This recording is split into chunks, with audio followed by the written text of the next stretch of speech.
Dr.Berry. Welcome to Psytalkz. You look great today. How are you?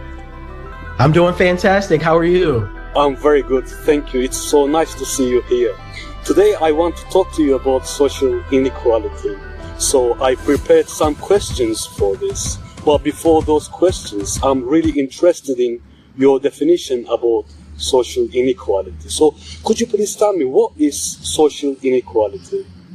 Absolutely. Social inequality are disparities that exist systemically and or systematically within a society. And when we look at social inequality, oftentimes as a sociologist or in sociology, we look at it through this conflict theory lens, where we realize that there are systems and there are structures, but those systems and structures have problems that need immediate resolution.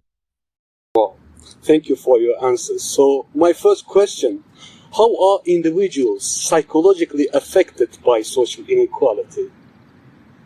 Yes, individuals are affected in more ways than I can count by social inequality. If we look at poverty, right, and we look at income specifically, we know that there's disparities that prohibit individuals from being able to gain upward mobility, right? Poverty, plays into this, as well as, and poverty can actually affect the psychological, well-being of a person, of children, and of families. We see that those who experience poverty oftentimes have heightened levels of depression and stress, right? And something like that we like to call ACEs, which are adverse childhood experiences. I mean, how can people exposed to social inequality before can exist in society? Yeah, I mean, I would say it's very hard to exist in society, with social inequality. I mentioned poverty. If we want to talk about crime, particularly in the United States, we know that Black and brown individuals are arrested at much higher rates, right? If we want to look at maternal health, we know that Black women specifically die more from childbirth at alarming rates compared to white women and other counterparts. There was actually just a study that came out recently that said that, Black women are oftentimes given C-sections at a much alarming, rate than, white women or any other of their counterparts, which has basically allowed, medical professionals to monetize the Black body, right? And so when we think about, how it affects the well-being of individuals, the research and the data is crystal clear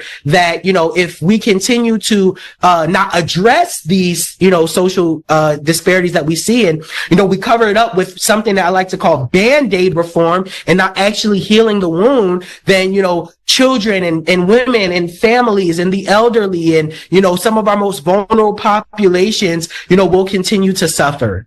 Dr. Berry, you are an important sociologist in the world. So how can we, as a human being, be more fair on people? What is your advice?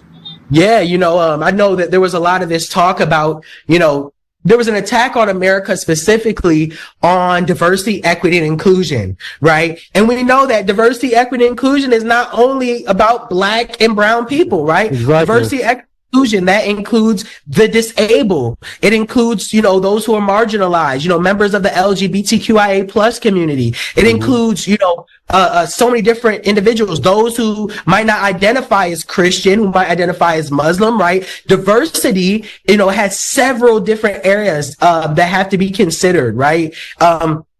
Even when we think about, women not, the wage gap and women not being, having more credentials than men, right? Or higher or equal credentials as men, but not being paid the same thing, right?